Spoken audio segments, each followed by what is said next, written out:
What's happening, guys? Welcome back to the channel. No coffee right now, just my water. And I'm excited to have you guys back. Last time we ended up touching on two reasons why people are saying that people make religion up. Does that make sense? I don't know how I worded that. Sounded kind of strange. But let me recap real quick. As you guys already know, we're going through the Summary of Christian Doctrine by Louis Berkhoff. And last time I ended the video almost 30% into what I really wanted to say. And it's kind of crazy how time just goes by so quick on these videos. Like, it's just amazing. And I want to keep them no more than 20 minutes. So let me continue then. Last time I spoke about a religion, right, and the nature of it, or the origin of religion. And I was saying that people like Ludwig Feuerbach and Friedrich Nietzsche, Karl Marx, and Sartre and Albert Camus, a lot of these men were basically saying that, like, religion is invented by humanity. Humanity invents it and stuff like that. And so they were probing the question and asking the question, since there is no God, again, because they had assumed that they had already demolished the case for God. So they were working under the assumption that God was already destroyed. We already jacked up their arguments, basically. And so now we need to ask the question, why does religion continue? And so these men were probing, from a psychological perspective, most of the time, the human mind as to why we continue to worship.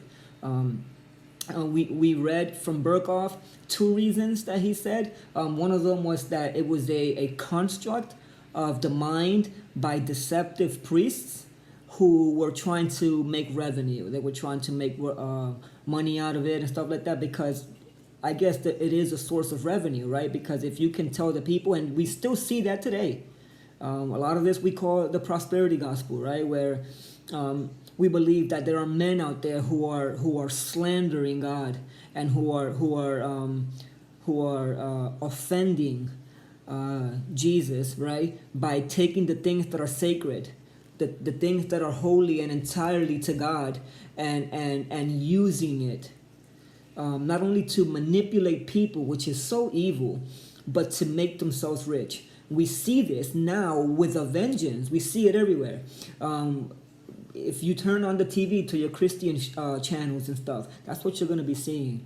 And so these people are getting rich. They're buying multi-million-dollar airplanes. And what they're doing is they're taking the money. They're robbing the people who are so naive to give these pastors, because they're not real pastors, but these evil men who are taking the sacred things of God and turning it into a profit so that they can get rich at the expense of the lower class, if you will, or of the naive who are willing to say, okay, well, I guess if God will bless me if I continue to give money. And so we see that is a twisting of the heart that the Bible teaches us, that we should be people who give. And that when we give, we can expect, if you will, to some degree, that God will bless us. But those things are not what these people are teaching. And so a lot of people are being deceived by this kind of mentality. But anyways, with that being said, we do see that these men are using religion to make themselves rich at the cost of those who are underneath and who are just basically giving their money away so that these people can get rich. And so, like, from the outside looking in, an atheist will look at that and be like, you see, that's all deceptive. You know, the people are being deceived, and the person on the top doesn't really believe in Christ or in God, but they're just deceiving other people, so they're just making it up. So the first one was deceptive priests for revenue, and then the second one was of people worshiping departed spirits we talked about. Go look at the last video if you to get more context on that. And then the third one is, and I'm going to read. It says, still others were of the opinion that religion originated in nature worship. That's critical. In nature worship. Now in this case, it's not worshiping of departed spirits, but rather worshiping nature.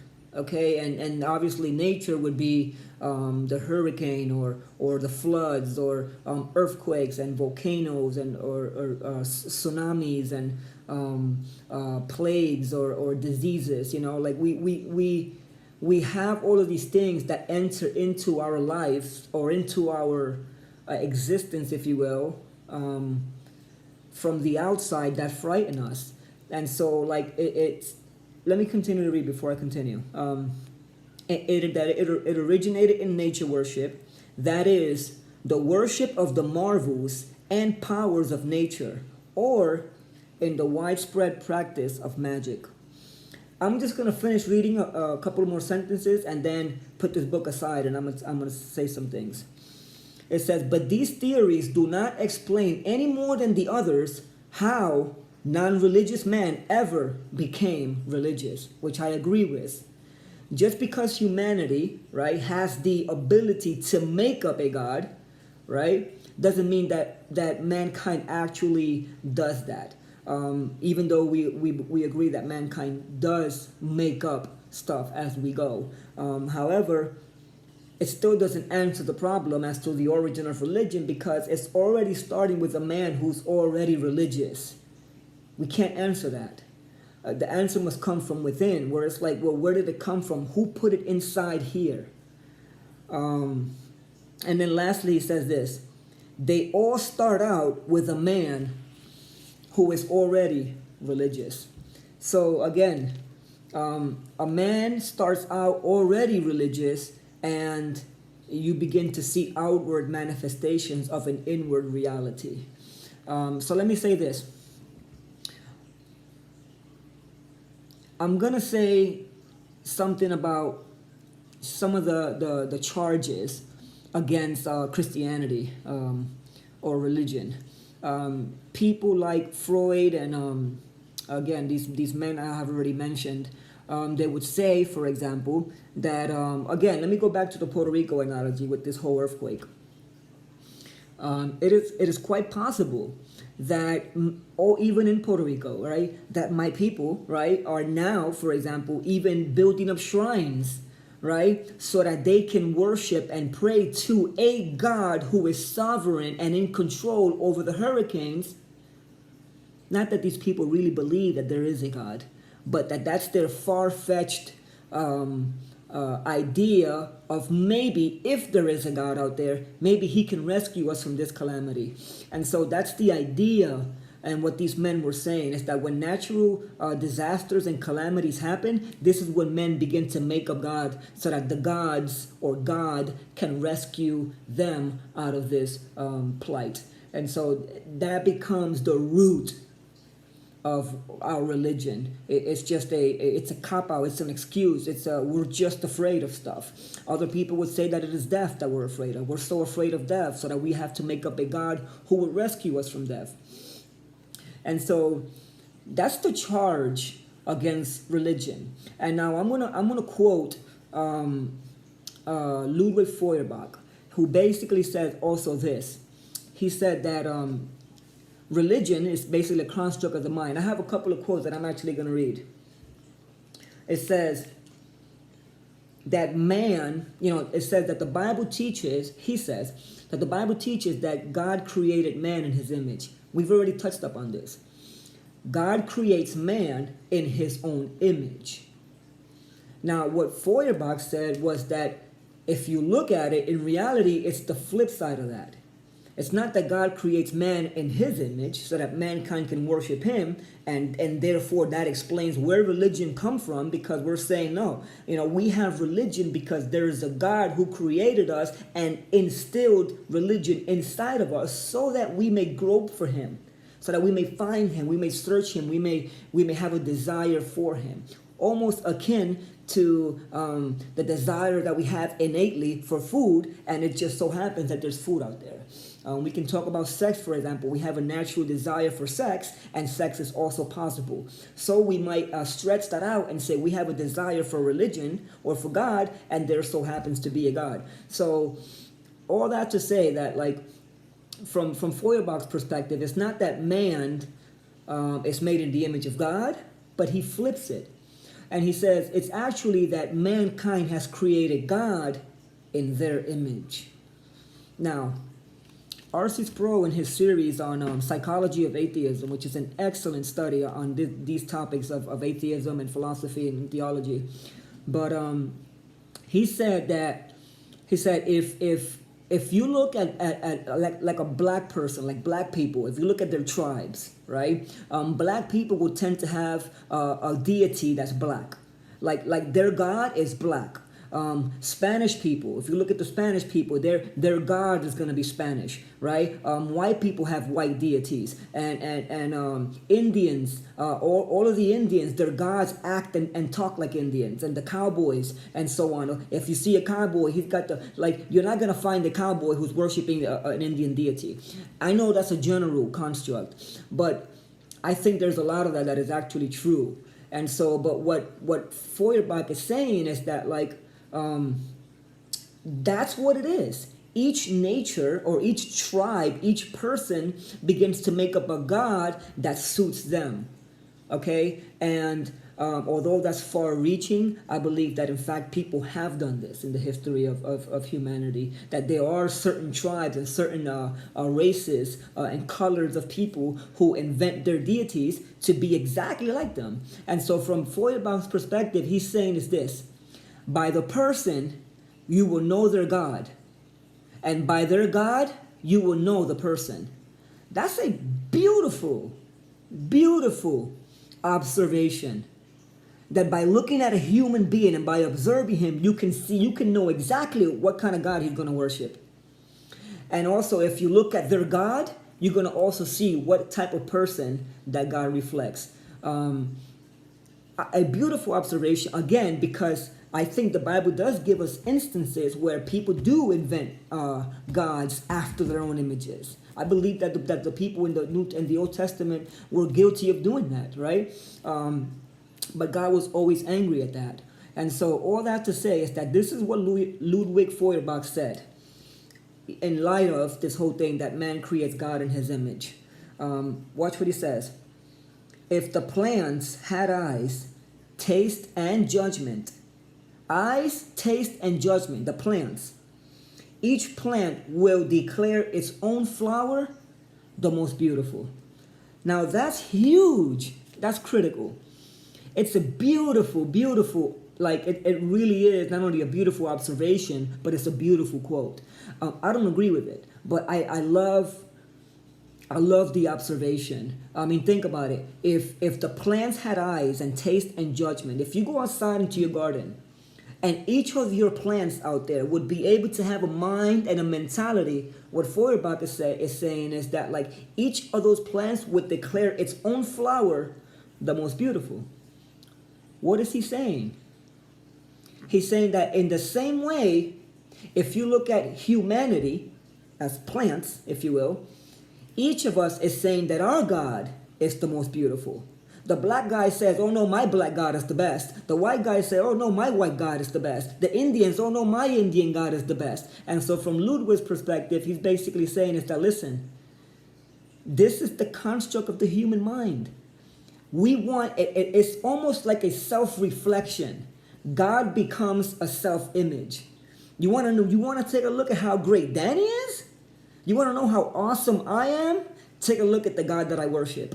Because that God reflects exactly who I am. And it's a distortion of real religion.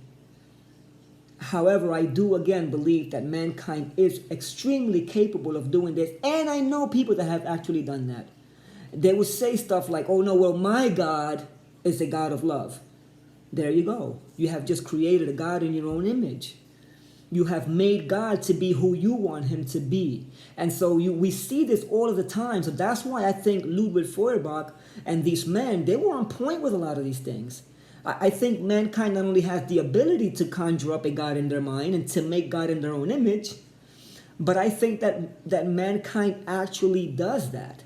Mankind does create man or God in their own image. And we see that all over the place. Now, all that to say, am I saying then that because mankind has the ability to do this, that's exactly what they do, and that it therefore discredits the real God? No, that is not what I'm saying. I said in the past that although mankind has the ability to project God outwardly, if you will, and to make up a God in his own image, the one deity and the one God that we will never, ever, ever make up is Yahweh, the God of the scriptures, the Holy One of Israel. We will never make him up, because this God right here to us is more terrifying than anything that we would try to evade. If I'm afraid of a hurricane and I'm going to make up a God to rescue me from the hurricane, the last deity that I'm going to shoot for is the God of the scriptures, because this God right here is more terrifying to me than the hurricane itself. And this is why we believe that when God reveals himself to people in the Old Testament and even in the New Testament, this is a God that none of us would invent. This is the God of creation. He is the one who we stand in awe of. And there is a sense in which, like, none of us can say, yes, that's the God that I want because, watch this, because he's black, or because he's white, or because he's, no. Like, God has no race. So we take God for who he has revealed himself to be. Now, I'm going to quote one more line from Ludwig Feuerbach. He says that religion is the dream of the human mind. Again, we are able to project with our own minds a deity, right? And so then as a projection, we make him up. So for example, again, it's just like the Mr. Potato Head analogy that I gave in the past. We make him up. My God has long hair, long arms, short legs, stubby toes, green shirt, blue pants, and we make him up as we go. The other person said, well, that's your God. My God has A, B, and C.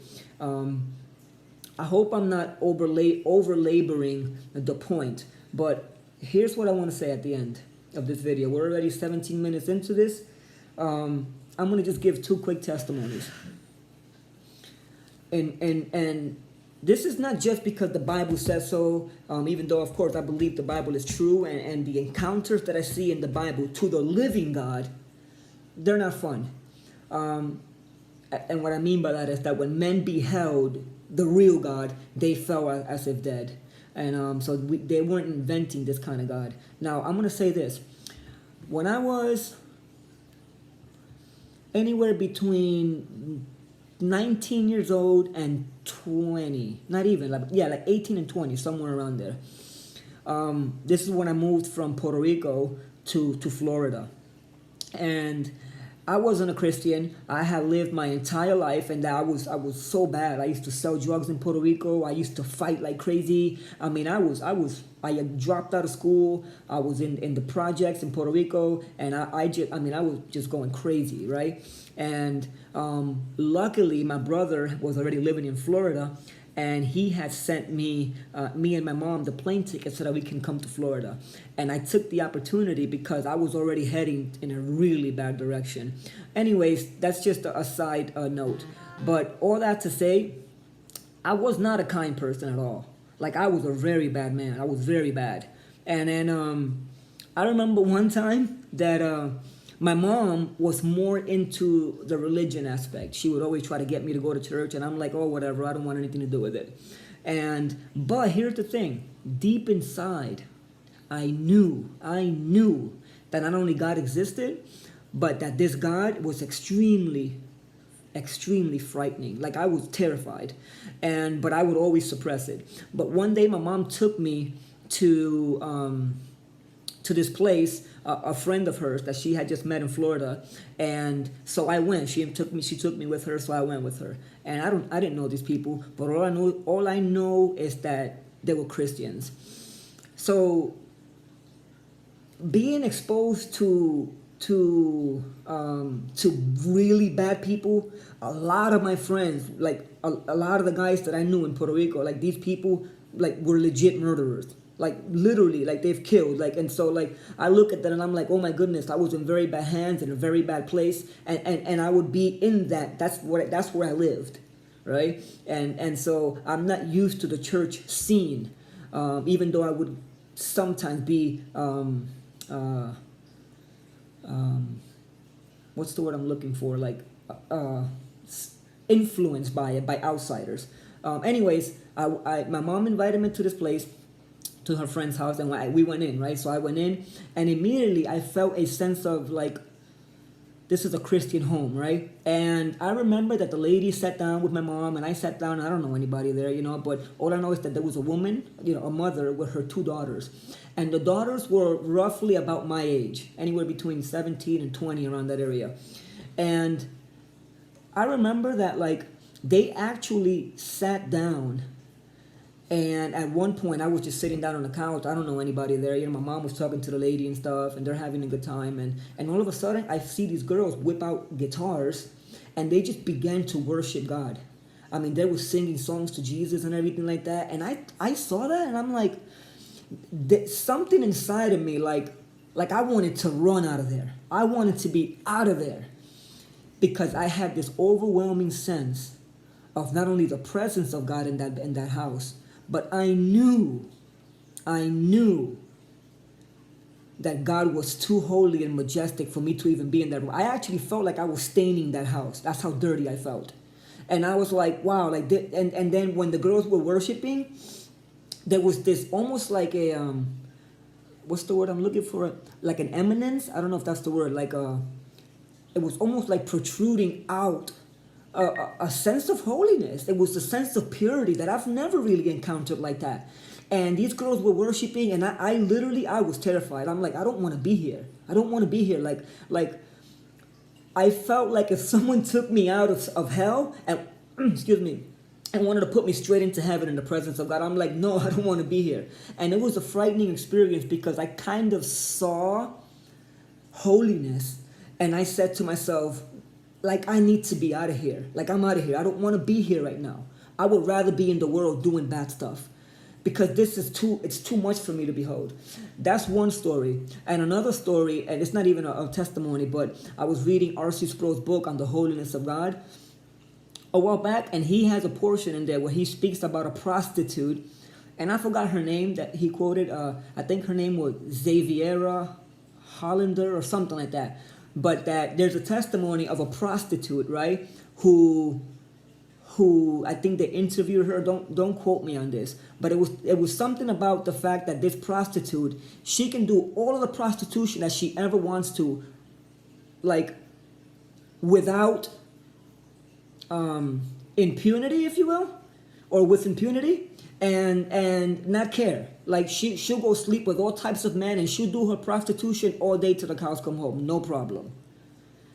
But she said that the minute she hears Christian music in the background, she says she never was able to practice her trade so long as she kept hearing like religious music in the background.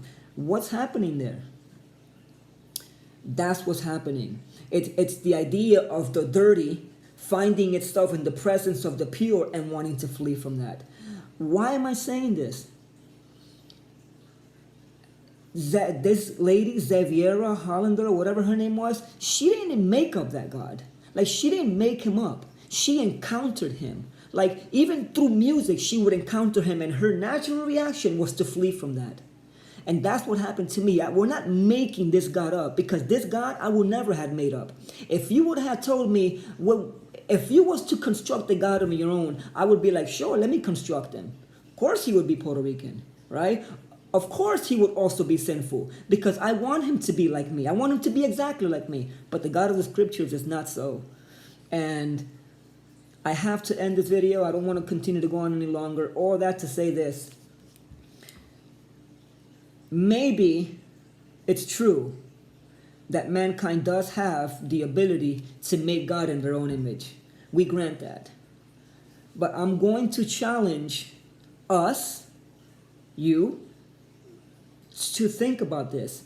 Will we ever make up a God who is altogether holy and righteous and who will hold us accountable? I don't think we would. So ponder these things, ask questions, consider to read. I would love to go into it with you guys, explaining a scenario that happened in the New Testament with Peter when he meets and the disciples are in the boat with Jesus. And what ends up happening in that scenario. I might touch on that next time, but in the meantime, I have to pass on and continue to finish the book. One more lesson on religion, and then we'll move on to Revelation. Don't forget to subscribe. Click on the button below. It should be a little shoe on the right hand corner. If you don't see it, just click on the subscribe button on the bottom, and don't forget to hit the bell so you can get notified when more videos come out. Thank you for your patience with me. I realize that this has gone too long, but thank you so much for your patience with me. Share this, and let's get some conversations out there, because we want people to think about these things. I hope you are thinking about these things, and I hope that you're searching the scriptures. Let me say this lastly. I'm sorry. I apologize to all of you guys who are hearing that have not actually seen me or heard me draw out of the scriptures. I feel like I've been rambling and not going into the scriptures, and I feel real bad about that. I don't want you guys to think that I'm making stuff up and it's not biblically rooted. I do have in mind to actually search the scriptures with you guys. So thank you for your patience with me. God bless you guys.